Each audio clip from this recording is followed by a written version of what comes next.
کرامت خوب سنتے ہو، لیکن کچھ ان کی زندگی سے سیرت سے بھی حاصل کرو، غور کرنا۔ میں بتاؤں کتنی شان والے ہیں۔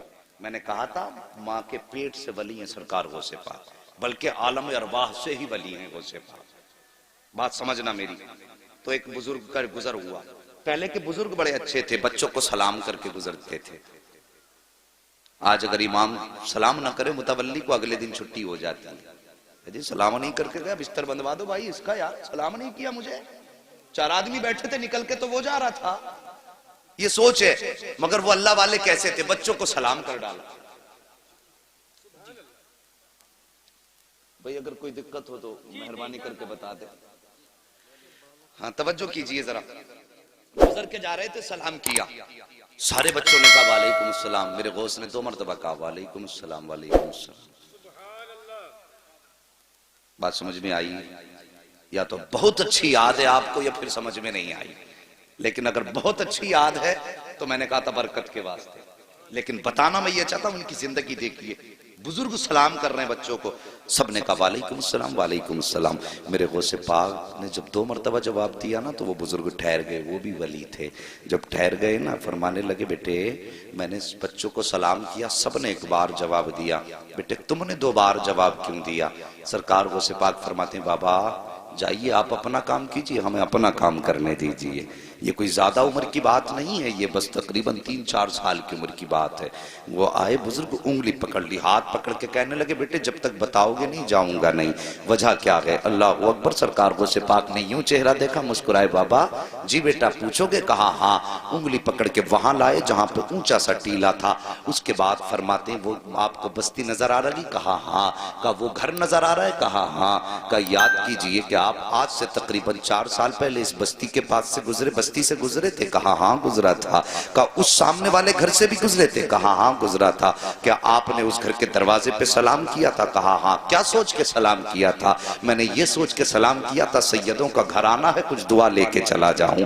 اللہ اکبر۔ سرکار غوث پاک فرماتے ہیں جب سلام کیا تھا تو کوئی جواب ملا تھا کہ نہیں ملا تھا؟ کہا نہیں بیٹے کوئی جواب نہیں ملا۔ تو تمہارے دل میں یہ خیال آیا تھا کہ بتاؤ سیدوں کے گھر سے دعا تک نہ مل سکی؟ کہا اتنا خیال آیا تھا؟ کہا ہاں آیا تھا۔ اللہ اکبر۔ جیسے اتنا سنا نا وہ بزرگ نے کہنے لگے بیٹے تمہاری عمر کتنی ہے؟ کہا بابا یہ نہ پوچھ عمر کتنی ہے۔ کہا بیٹے پھر بتا تمہیں کیسے پتا؟ سرکار غوث پاک فرماتے ہیں بابا یاد کرو جب آپ اس دروازے سے گزرے تھے اس وقت عبدالقادر ماں کے پیٹ کے اندر موجود تھا، اور جب تم نے سلام کیا تھا تو میں نے اپنے کانوں سے تمہارے سلام کا جواب سلام سنا تھا۔ میرے دل میں خیال آیا کہ میں تمہارے سلام کا جواب دے دوں، لیکن فوراً مجھے دوسرا خیال آیا اگر میں نے جواب دے دیا تو میری ماں ڈر جائے گی۔ کہا حضرت جی ماں کے ڈر سے میں نے آپ کو سلام کا جواب نہیں دیا تھا، اتنا سننا تھا۔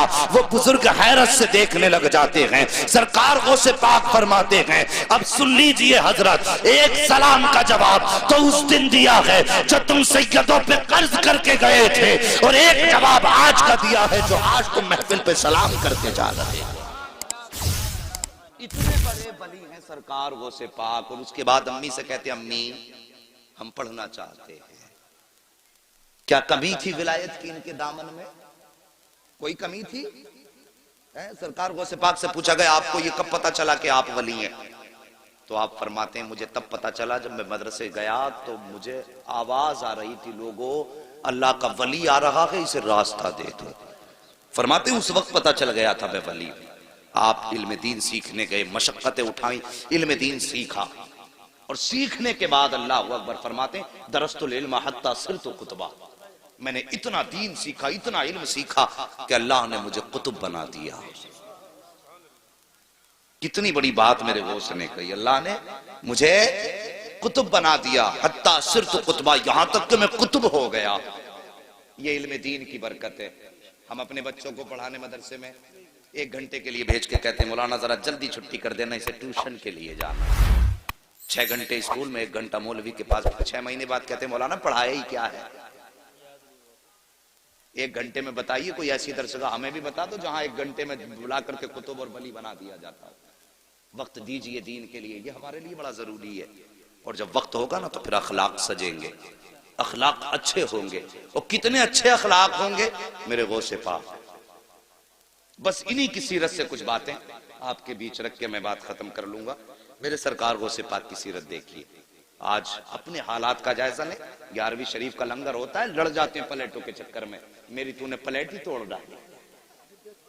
ہاں, بانٹنے والے کے کپڑے نوچ لیتے ہیں. ارے میں پکا 11ویں والا ہوں بھائی. یہ ہماری قوم کا مزاج ہے. حلوہ بنے تو سب سے آگے, زردہ بنے تو سب سے آگے. حلوے تو کھائے گا تو سیرت کون سیکھے گا, زردے تو کھائے گا تو سیرت کون سیکھے گا. ہاں میرے سرکار غوث پاک کا کردار دیکھو. اللہ اکبر. سرکار غوث پاک کے دور میں گویا تھا جس کی آواز بڑی اچھی تھی. اتنی اچھی آواز تھی کہ لوگ اس کو گانا سننے کے لیے بلایا کرتے تھے. وہ گانے گایا کرتا تھا. لیکن اب سنو اللہ والوں کے کام کیا ہوتے ہیں. سننا ذرا غور سے اس بات کو, شاید کہ اتر جائے تیرے دل میں میری بات. انہوں نے غوث پاک کے دور میں جب اس نے گانا شروع کیا نا, میرے غوث پاک فرماتے ہیں سن تیری بڑی اچھی آواز ہے, گانے نہ گایا کر, اس سے اللہ ناراض ہوتا ہے, کچھ اور نعت پڑھ لیا کر. وہ کہنے لگا یار دیکھو تو عبد القادر کو میری کمائی سے جلن ہوتا ہے, میری شہرت سے جلتے ہیں. اللہ اکبر. غوث پاک کو اور چوراہے پہ کھڑے ہو کے برائیاں کرنے لگا. آج بھی کچھ لوگ ہوتے ہیں نا, ان سے کہہ دو کہ صاحب یہ کام نہ کرو تو کہتے ہیں نہیں جی تم تو میری برائی مجھ سے جلتے ہو, میری ترقی سے جلتے ہو. اللہ اکبر. ایسے ہی اس نے جواب دیا. وقت گزرتا گیا, لوگوں میں اس کی بڑی مقبولیت ہوئی. وہ پیسے کما کے لاتا تھا, گھر والے کھانا کھلا دیتے تھے, لاتا تھا کھلا دیتے تھے. لیکن یاد رکھو ہر چیز کی ایک عمر ہوتی ہے. اور صاحب کبھی یہ سوچ کے گناہ نہ کیا کرو کہ بڑھاپا آئے گا تو توبہ کر لیں گے, ابھی تو جوانی ہے, ابھی تو دیکھا ہی کیا ہے. نہیں جی, عمر کے کسی بھی حصے میں موت آ سکتی ہے. قسمت والے ہوتے ہیں جنہیں بڑھاپا ہاتھ آ جاتا ہے. اب تو دیکھا کہ سفید بالوں والے بستر پہ لیٹے رہتے ہیں اور جوان لوگوں کے جنازے گھروں سے ہم نے اٹھتے دیکھے ہیں. یار موت کی تیاری کر لو, موت کی تیاری کر لو. اللہ کے بندو موت کو دور نہ جانو. موت ہمارا پیچھا کر رہی ہے, ہم موت سے بھاگ رہے ہیں لیکن موت ہمارے پیچھے ہے, ایک دن آ کے ہمیں پکڑ لے گی. اللہ اکبر. سرکار غوث پاک فرماتے ہیں سن تو توبہ کر لے. اس نے کہا نہیں تم جلتے ہو میری ترقی سے. وقت بدلا, گلے میں اب اس کے بڑھاپے کے اثر آئے, آواز دبنے لگی. لوگوں نے اس کو بلانا شروع کر دیا. لوگوں نے جب اس کو بلانا شروع کر دی, بند کر دیا, جب آواز ختم ہوئی لوگوں نے بلانا بند کیا. پیسہ ختم ہوا, گھر والوں نے کھانا کھلانا بند کیا. کچھ دن تک پیسہ رہا, گھر والے کھلاتے رہے. لیکن جب پیسہ بالکل ختم ہوا, گھر والوں نے اس کو کھانا دینا بند کر دیا. اپنوں نے منہ لگانا بند کر دیا. جب اپنوں نے منہ لگانا بند کر دیا, پھٹے کپڑے ہو گئے, میلا لباس ہو گیا, کوئی کھلاتا نہیں تھا, مکھیاں بدن پہ بھنکنے لگی, کوئی پاس نہیں بیٹھاتا تھا. جا کے قبرستان میں جا کے بیٹھ گیا. سوچنے لگا ایک دن یہیں پہ آنا ہے, ہو سکتا ہے کوئی مجھے کاندھا نہ دے. یہ سوچ کر کے قبرستان جا کر کے بیٹھا, دنیا مخالف ہے, کوئی کاندھا نہیں دے گا, مروں گا تو یہیں رہ جاؤں گا. لیکن اللہ اکبر, ایک دن اسی قبرستان کے پاس سے میرے سرکار غوث پاک کا گزر ہو جاتا ہے. اور وہ کریم ابن کریم جو ٹھہرے, وہ سخی ابن سخی جو ٹھہرے, اللہ اکبر, جیسی قبرستان کے پاس سے گزرے وہی لباس اس کا پرانا ہے, مکھیاں اس کے بدن پہ ہیں. میرے غوث نے قدم روک دیے, غور سے دیکھا, دیکھنے کے بعد پہچان گئے یار یہ تو وہی گویا ہے جو چوراہے پہ کھڑے ہو کر میری مخالفت کیا کرتا تھا, جو چوراہے پر کھڑے ہو کر کے میری برائی کیا کرتا تھا. آپ گئے, اپنے شاگرد کو بلایا. بلانے کے بعد آپ نے کچھ پیسوں کی تھیلی دی اور اپنے شاگرد کے ہاتھ میں دے کر کے کہا جاؤ قبرستان چلے جاؤ, وہاں پر ایک غریب بیٹھا ہوا ہے, اس کو جا کر کے یہ پیسہ روپیہ جا کر کے دے دو. اللہ اکبر. جیسی وہ لے کر کے چلا, غوث پاک فرماتے ہیں نام مت بتانا کس نے دیا ہے ورنہ وہ شرمندہ ہو جائے گا. آج اپنی زندگی کا آپ جائزہ لیجئے. اگر زکوٰۃ بانٹتے ہیں تو کیمرے لگا کے بانٹا کرتے ہیں, خیرات تقسیم کرتے ہیں تو کیمرے لگا کے تقسیم کیا کرتے ہیں. یار ہم نے کوئی نیکی کی تو اللہ کو دکھانے کے لیے کی یا بندوں کو دکھانے کے لیے کی ہے. اگر دنیا کو دکھانے کے لیے کرتے ہو تو یہ نیکی تمہارے منہ پہ مار دی جائے گی. اگر اللہ کو دکھانے کے لیے کر رہے ہو تو پھر کسی کی پرواہ نہ کرو, کوئی دیکھے نہ دیکھے, بس یہ سوچا کرو کہ یا تو خدا دیکھے یا مدینے والا مصطفیٰ دیکھ لے. اور کسی کی غربت کا تماشا نہ اڑایا کرو. آج لائنیں لگتی ہیں, رمضان کا مہینہ آئے گا, خیرات بانٹیں گے دولت والے, اعلان کریں گے اس کی طرف سے کمبل بٹ رہے ہیں, وہ غریب جا کے بیٹھ جاتے ہیں. شرم نہیں آتی؟ انتظار کراتے ہو, آگے بڑھو, وقت بہت کم ہے. شاگرد میں کہتا ہوں کوئی بھی کام کرنا ہو اللہ کی رضا کے لیے کیا کرو, ہمیں مرنا ہے. بس یہ یاد رکھو, ہمیں حسنین کے نانا کو منہ دکھانا ہے.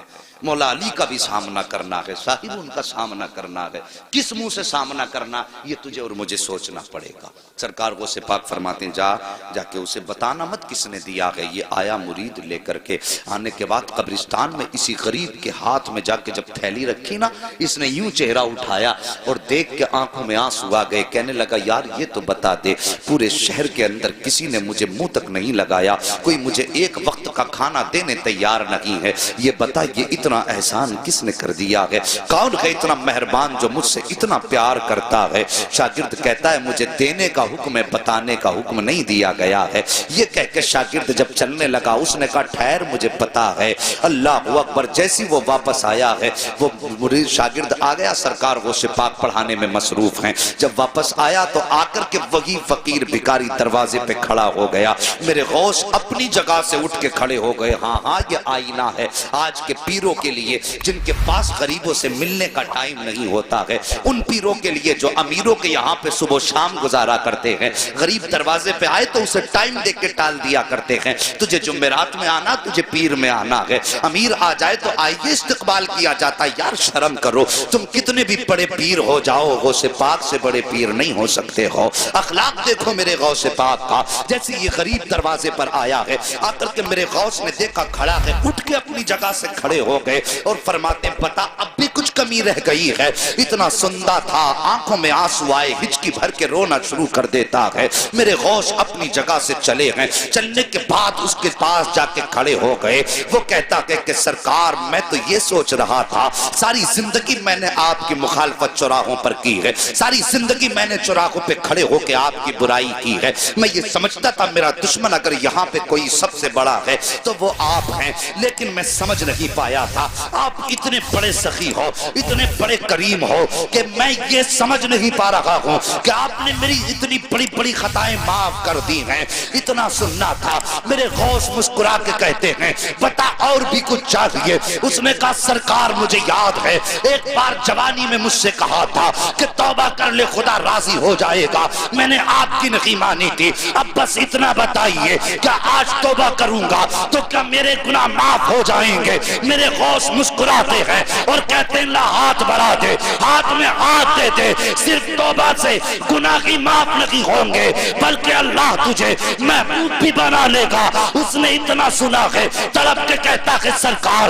کیا اتنا بڑا کرم بھی ہو سکتا ہے؟ میرے غوث کہتے ہیں ہاتھ بڑھا دے، توبہ کرنا تیرا کام ہے اور تجھ کو ولی بنا دینا یہ عبدالقادر جیلانی کا۔ نعرہ تکبیر، نعرہ رسالت، علماء اہل سنت، مسلک اعلی حضرت، جشن غوث الورا، نعرہ تکبیر، نعرہ رسالت۔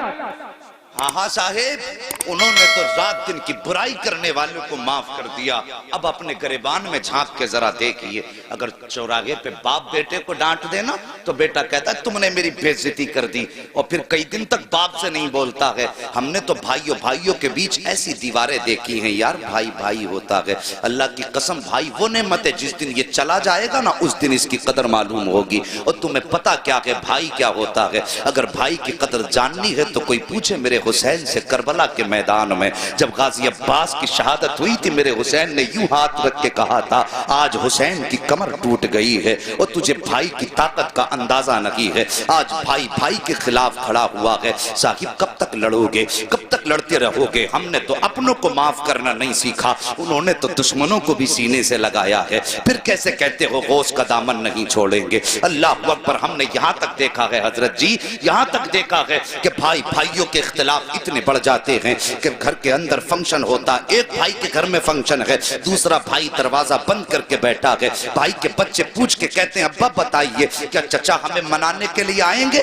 باپ کے بچے منہ زبان پہ ان بچوں کے لیے کوئی جواب نہیں ہوتا ہے۔ وہ سوچتا ہے ہاں کہتا ہوں اور بھائی نہ آیا تو بچوں کو کیا منہ دکھاؤں گا، اور اگر نہ کہتا ہوں تو بھائی بچے کہیں گے ابا جی آپ کے دل میں کوئی کمی ہے۔ مگر جب باپ پوچھتا، بچے پوچھتے ہیں بھائی آئے گا تو باپ ٹال دیا کرتا ہے۔ اور یار تمہارے بچے جب خوشیاں مناتے ہیں، تمہارے بھائی بھائیوں کی ناراضی کا نتیجہ یہ ہوتا ہے کہ تمہارے دروازے پر ایک کتا کتا بھی چوڑے چمار بھی کھا کے چلے جاتے ہیں، اگر تمہارے دروازے پہ نہیں آیا تو اپنا بھائی نہیں آیا ہے۔ تم نے گاؤں کے پردھان کو منانے کے لیے، اپنے گھر لانے کے لیے اپنے پیر کی جوتیاں تک توڑ ڈالی ہیں، اگر نہیں پہنچے ہو تو بھائی کے دروازے تک نہیں پہنچے ہو، ایک بار اس کے دروازے پہ اگر چلے جاتے اور جا کے اتنا کہہ دیتے بھائی مجھ سے غلطی ہو گئی ہے، اللہ کی قسم کھا کے کہتا ہوں جہاں یہ دنیا کے دولت والے تم سے 70 چکر لگواتے ہیں، یہ تیرا اپنا بھائی ہے، ایک بار دروازہ تو کھٹکھٹا کے دیکھ لیتا، اور تو نے کتنی بھی بڑی اس بھائی کے خلاف سازش کی تھی، ایک بار اتنا کہہ دیتا کہ بھائی خطا ہو گئی ہے، پھر اس کی آنکھوں میں دیکھتا ماں کی ممتا بھی نظر آتی، باپ کی شفقتیں بھی دکھائی دیتی، خاندان کی محبتیں بھی دکھائی دیتی، اور خون کا ابال بھی دکھائی دیتا۔ وہ کہتا یار چھوڑ دے، جب تو دروازے پہ آ گیا ہے میں نے تجھے معاف کر دیا ہے، تم مجھے معاف کر دے۔ جب تمہاری یہ ملاقات ہوتی تم مدینے سے صدا آتی، اور دونوں بھائیوں ایک دوسرے کو معاف کر کے تم نے مجھے خوش کر دیا ہے۔ جب یہ مدینے والا کہتا تو رب فرما دیتا جب تم نے مصطفیٰ کو خوش کر دیا کہ میں نے تم کو معافی کا پروانہ عطا فرما دیا۔ ہاں ہمیں تو جنت بھی اگر چاہیے۔ یا رسول اللہ زندہ باد، ہمیں تو زندہ باد، زندہ باد۔